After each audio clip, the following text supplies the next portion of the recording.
Hi everyone, চলমান টেইলউইন্ড tutorial সিরিজে এটা আমার 13তম ভিডিও। এই ভিডিওতে আমরা আলোচনা করব কিভাবে আমরা টেইলউইন্ড সিএসএস কে পোস্ট সিএসএস এর একটা প্লাগইন হিসেবে ইনস্টল করতে পারি। তো আমরা অলরেডি এর আগে দেখেছিলাম যে কিভাবে আমরা আমাদের টেইলউইন্ড প্রজেক্টটা সেটআপ করেছি এবং আমরা টেইলউইন্ড সিএলআই দিয়ে মূলত আমাদের এই ইনস্টলেশনটা করেছি। আমি আপনাদেরকে বলেছিলাম টেইলউইন্ড ইনস্টল করার 3টা ওয়ে আছে। একটা হচ্ছে সিডিএন এর মাধ্যমে, যদি আপনার কোনো কাস্টমাইজেশন না প্রয়োজন হয়। আরেকটা ওয়ে হচ্ছে টেইলউইন্ড সিএলআই, যেটা আমি আপনাদেরকে রেকমেন্ড করেছিলাম। এছাড়া আরেকটা ওয়ে আছে, সেটা হচ্ছে টেইলউইন্ড সিএসএস কে পোস্ট সিএসএস এর একটা প্লাগইন হিসাবে ইউজ করা। ঠিক আছে, তো যারা পোস্ট সিএসএস এর নাম শুনেননি, এটা অত্যন্ত জনপ্রিয় একটা সিএসএস টুলিং, একটা লাইব্রেরি। সো মূলত এটা যেটা করে সেটা হচ্ছে সিএসএস কে পোস্ট প্রসেস করে আর কি। তো মানে যারা স্যাস লেস এগুলো ব্যবহার করেছেন তারা জানেন যে এগুলো হচ্ছে সিএসএস প্রি প্রসেসর, আর এটা হচ্ছে পোস্ট সিএসএস। ঠিক আছে, সে কি করে? সে মূলত, আপনারা সিম্পল বাংলা ভাষায় বলে, এটা কমপ্লেক্স একটা জিনিস, এটা কিভাবে কাজ করে সেটা নিয়ে এই টিউটোরিয়াল বলা উদ্দেশ্য না, বাট যেটা সহজ বাংলা ভাষায় বললে সে আসলে আমাদের সিএসএস কে ট্রান্সফর্ম করে। আমরা যখন আমাদের টেইলউইন্ড প্রজেক্টটা যেটা দেখছি, টেইলউইন্ড সিএলআইও কিন্তু একই কাজই করছে। টেইলউইন্ড সিএলআই কিন্তু আমাদের এই যে সোর্স যেটা আছে tailwind.css এখানে আমরা লিখছি, সে এটাকে কিন্তু প্রসেস করে সে কিন্তু এখানে আউটপুট দিচ্ছে, তার মানে কম্পাইল করছে। পোস্ট সিএসএসও এই জিনিসটাকে ট্রান্সফর্মই করে। ঠিক আছে, কিন্তু সেটা একটা আলাদা টেকনোলজি। সো পোস্ট সিএসএস এর সুবিধাটা কি? পোস্ট সিএসএস হচ্ছে মূলত মডার্ন যেসব ফ্রেমওয়ার্ক গুলো আছে সেগুলো আন্ডার দ্য হুড এই পোস্ট সিএসএসটাকেই ইউজ করে। আমরা যখন নেক্সট জেএস বা এই ধরনের কোনো ফ্রেমওয়ার্ক ইউজ করব, তখন দেখবো আমরা কিন্তু টেইলউইন্ড এভাবে ম্যানুয়ালি সেট আপ করবো না। আমরা দেখবো যে সেগুলোতে অটোমেটিক টেইলউইন্ড সিএসএস ইনস্টল হয়েই আছে। তারা কিভাবে করেছে? টেইলউইন্ড সিএসএস তো অনেক পরে এসছে, কিন্তু ওই ফ্রেমওয়ার্ক গুলো কিন্তু অনেক আগে থেকেই পোস্ট সিএসএস ইউজ করে। তো পোস্ট সিএসএস হচ্ছে একটা এরকম সিএসএস কম্পাইলারই আর কি, সিএসএস কে ট্রান্সফর্ম করতে পারে। তো সে যেটা করেছে, সে প্লাগইন অপরচুনিটি দিয়ে দিয়েছে যে তোমরা যদি পরবর্তীতে কেউ নতুন কিছু বানাও, আমার প্লাগইন সিস্টেম আছে, তুমি আমার প্লাগইন হিসাবে দিলে আমি তোমার নিয়ম অনুযায়ী আমি আবার ওটাকে কম্পাইল করে দিব।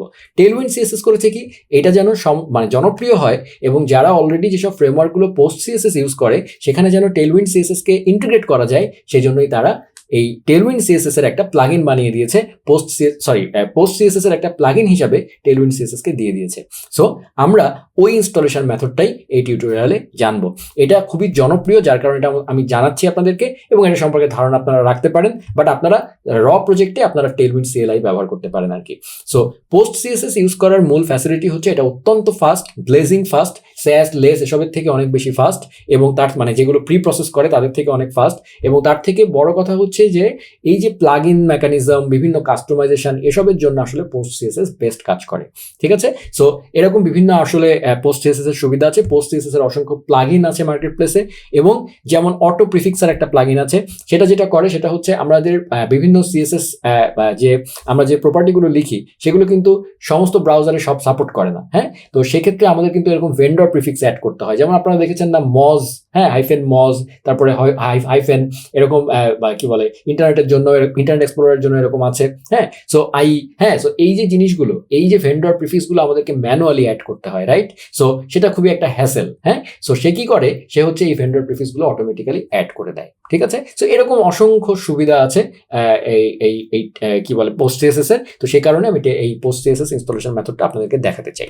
সো আমি যেটা করেছি, আমাদের এই আমি সম্পূর্ণ আমার বিল্ড স্ক্রিপ্ট আমি অফ করেছি, এবং আমি সবার আগে যেটা করব সেটা হচ্ছে আমি পোস্ট সিএসএস ইনস্টল করব। তো সেই জন্য আমি যেটা করছি, npm install পোস্ট সিএসএস। এরপরে আমি যেটা করবো, যেভাবে আমরা টেইলউইন্ড সিএলআই ইনস্টল করেছিলাম, টেইলউইন্ড ইনস্টল করার সময় আমরা কি করেছিলাম, টেইলউইন্ড সিএসএস প্যাকেজটা ইনস্টল করেছিলাম, তারপরে টেইলউইন্ড -CLI ইনস্টল করেছিলাম, রাইট? এখানেও তাই, পোস্ট সিএসএস -CLI আমরা ইনস্টল করব। এছাড়া প্লাগইন হিসাবে আমরা, যেহেতু এরকম নাম করা, অটো প্রিফিক্সার প্লাগইনটাও আমরা ইনস্টল করে ফেলবো। সো এটা যদি আমি করি, এই 3টা ইনস্টল হবে, এগুলো ইনস্টল হয়ে গেল। সো এখন যদি আমরা আমাদের package.json ফাইলে যাই, তাহলে আমরা দেখব এই যে ডিপেন্ডেন্সির মধ্যে এগুলো কিন্তু চলে এসছে। ঠিক আছে, সো এই আর কি। সো এই 3টা যেহেতু চলে এসছে, এখন আমাদের সিম্পল কাজ হচ্ছে, আমরা এখন যেটাকে টেইলউইন্ড সিএলআই দিয়ে করেছিলাম সেটাকে আমরা এখন পোস্ট সিএসএস দিয়ে করবো আর কি। তো সবার আগে যে জিনিসটা প্রয়োজন হবে পোস্ট সিএসএস এর, সেটা হচ্ছে Tailwind CSS যেমন tailwind.config.js নামে একটা কনফিগারেশন ফাইল প্রয়োজন হয়, আদারওয়াইজ কিন্তু ইনস্টলেশনটা কাজ করে না। একইভাবে PostCSS এরও একটা এরকম কনফিগ ফাইল প্রয়োজন হয়। তো সেটা আমরা এরকমই tailwind.config.js এর মতো নাম দিতে পারি, মানে নাম হবে হচ্ছে সেটার PostCSS.config.js। সেটা আমরা ম্যানুয়ালি এখানে ক্রিয়েটও করতে পারি।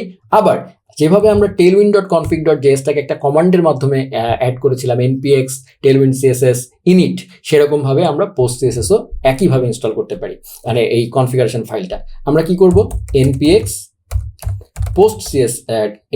postcss init। আচ্ছা, এটা আমরা tailwind css দিয়ে করব, যেহেতু আমাদের প্যাকেজটা হচ্ছে tailwind css, তো tailwind দিয়ে দিয়েছে সেই অপশনটা, npx tailwind css init। সেখানে আমি জাস্ট হাইফেন দিয়ে p দিয়ে দিব। এটা যখন আমি দিব, সে মূলত দুইটা কাজ করে। সে একই সাথে tailwind.config.js ও তৈরি করে এবং একই সাথে postcss.config.js ও তৈরি করে। যেহেতু আমার tailwind.config.js অলরেডি আছে, সেটাকে ওভাররাইট করেনি, ভেরি স্মার্ট, এবং সে PostCSS এর জন্য একটা কনফিগ ফাইল তৈরি করে দিয়েছে। সো আমি যদি এখন এখানে যাই, এই হচ্ছে সেই postcss.config.js, এবং সেটার মধ্যে আমরা দেখতে পাচ্ছি কিচ্ছু নাই, ওই টেলউইন্ডের মতোই তার এটা এরকমই একটা জাভাস্ক্রিপ্ট অবজেক্ট স্ট্রাকচার। সেখানে আমরা দেখতে পাচ্ছি প্লাগইন হিসাবে Tailwind CSS আছে, এবং আমরা যেহেতু অটো প্রিফিক্সারকে ইউজ করেছি, সেখানে অটো প্রিফিক্সারও আছে। সো সিম্পল ব্যাপার হচ্ছে PostCSS হচ্ছে টেইলউইন্ডকে প্লাগইন হিসাবে ব্যবহার করে। মানে Tailwind CSS যেন সমস্ত world wide popular PostCSS based CSS tooling এর মধ্যে যেন খাপ খেতে পারে, সেজন্য সে নিজে একটা প্লাগইন হিসাবে তার মধ্যে ঢুকে যায়। ঠিক আছে, দ্যাটস ইট। সো আমরা যদি এখন Tailwind CSS যেভাবে আমরা বিল্ড করেছিলাম, আমরা যদি এখন এই বিল্ডটা করতে চাই, তাহলে আমাদেরকে যেভাবে আমরা package.json এ Tailwind CSS দিয়ে একটা বিল্ড স্ক্রিপ্ট লিখেছিলাম, আমি এখন যেটা করি আরেকটা বিল্ড স্ক্রিপ্ট লিখি, সেটা হচ্ছে বিল্ড পি। হ্যাঁ, এটা মানে হচ্ছে PostCSS দিয়ে বিল্ড করা আর কি। সেখানে আমি সিম্পলি এই জিনিসটাই কপি করছি, কারণ স্ট্রাকচারটা একদম সেম এই, এবং সেখানে আমি Tailwind CSS দিয়েছিলাম না, এটা হবে PostCSS। এবং সেক্ষেত্রে এই হাইফেন আই বলা লাগে না, PostCSS এ সে প্রথমটাকে ইনপুটই ধরে নেয়। সো সেখানে আমার সবকিছু সেম থাকবে, আউটপুট আর বাকি সবকিছু সেম থাকবে, দ্যাটস ইট। সো এইটা হচ্ছে আমার বিল্ড পি স্ক্রিপ্ট। ওকে, এখন যদি আমার কাজ শেষ, এখন মূলত এটা আমি ক্লোজ করে দিতে পারি, config.js-টা আমি ক্লোজ করে দিতে পারি।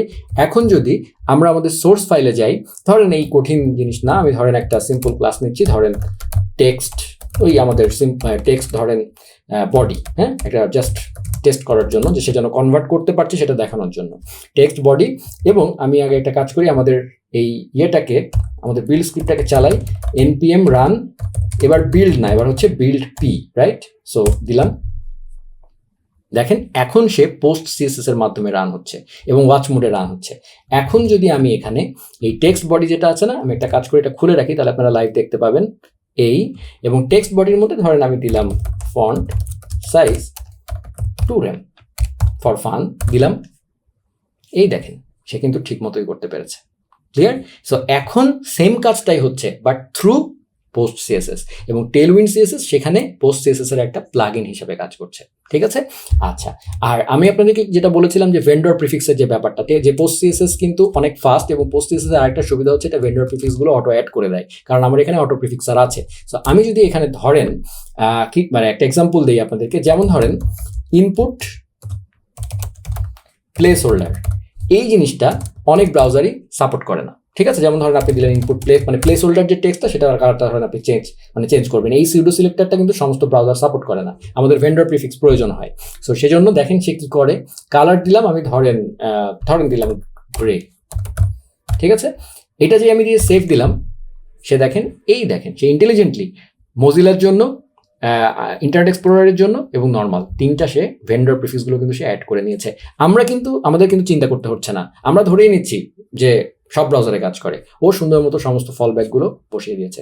তো তবে যেটা টেলউইন্ডের লেটেস্ট ভার্সনগুলোতে এই অটো প্রিফিক্সার জিনিসটা আসলে ইনফ্যাক্ট টেলউইন্ড CLI দিয়েও অ্যাচিভ করা যায়। এটা যদি আমাদের যে আগের সেটআপটা আমরা যদি npm রান বিল্ড দেই, তাও জিনিসটা কাজ করবে। যেমন ফর এক্সাম্পল আমি ধরেন এই জিনিসটা মুছে দিলাম, তাহলে এবার আমি এই বিল্ড স্ক্রিপ্টটা বন্ধ করে আমরা Tailwind CSS দিয়ে বিল্ডটা দেই, আগের মতো এই দিলাম, এবং আমরা এখানেও দিলাম, এই যে দেখেন Tailwind CLIও কিন্তু এই কাজটা করছে। ঠিক আছে, বিকজ আপনি অটো প্রিফিক্সার ইনস্টল করেছেন, সো এটা আসলে কাজ করছে। Tailwind CLIও সেম ভাবে কাজ করছে। ইনফ্যাক্ট অটো প্রিফিক্সার ইনস্টল করা ছাড়াও সম্ভবত Tailwind CLI এটা কাজ করবে, আমার যেটা মনে হয় এটা আপনারা একটু টেস্ট করে দেখতে পারেন। সো টেলউইন্ড সিএলআই আসলে অ্যাকচুয়ালি পাওয়ারফুল এখন। সো আপনি যদি টেলউইন্ড সিএসএস কাস্টম ইউজ করেন, নিজের একটা প্রজেক্ট বানান, ড্র প্রজেক্ট, কোনো ফ্রেমওয়ার্ক না, ডেফিনেটলি আপনি টেলউইন্ড সিএলআই ইনস্টল করতে পারেন, আর যেটা আপনাদের কাছে প্রেফারেবল বলে মনে হয়। আর আপনি যদি কোনো ফ্রেমওয়ার্ক ইউজ করেন যেখানে অলরেডি পোস্ট সিএসএস এনভায়রনমেন্ট আছে, সেখানে যদি আপনি ইন্টিগ্রেট করতে চান তাহলে আপনাকে এভাবে করতে হবে আর কি। তবে যেগুলো খুব নাম করা ফ্রেমওয়ার্ক যেমন নেক্সট.জেএস বলেন বা এই ধরনের ফ্রেমওয়ার্কগুলো, তারা ইনফ্যাক্ট এই বয়লার প্লেট এগুলো লিখতে হয় না, এই কাজগুলো করতে হয় না। যেমন নেক্সট.জেএস ইনস্টল করার সময় জাস্ট যখন আমরা npx ইনস্টল নেক্সট.জেএস এর যে কমান্ডগুলো লিখি, তখনই আমরা টেমপ্লেট হিসেবে বলে দিতে পারি যে আমি টেলউইন্ড সিএসএস ইউজ করতে চাই। তখন আপনি একটা হাইফেন দিয়ে টেলউইন্ড সিএসএস দিয়ে দিলে সে সব কিছু সেটআপ করে আপনাকে দিয়ে দেয় ইনফ্যাক্ট। বাট আপনাদেরকে র কোড জিনিসটা বুঝতে হবে, কনসেপ্টটা বুঝতে হবে যে ব্যাক এন্ড আসলে ভিতরে কি হচ্ছে জিনিসগুলো, সেগুলো যদি জানতে চান সেটার জন্যই আমি এই জিনিসটা আপনাদেরকে বললাম। সমস্ত টিউটোরিয়ালই তো বলে, তাই না, যে পোস্ট সিএসএস ইনস্টল করতে হবে, কিন্তু জিনিসটা কি আসলে জিনিসটা কি, ধারণাগুলো আপনাদেরকে দিয়ে দিলাম যেন আপনারা একদম অন্ধকারে না থাকেন। সো পোস্ট সিএসএস নিয়ে আসলে আর বেশি কিছু বলার দরকার নাই, আমি জাস্ট আপনাদেরকে ইনস্টলেশন প্রসেসটা দেখিয়ে দিলাম। এটা অ্যাডভান্সড জিনিস, যার কারণে আমি অ্যাডভান্সড কনসেপ্ট সেকশনে রেখেছি। এবার আমরা পরের টিউটোরিয়ালে চলে যাব।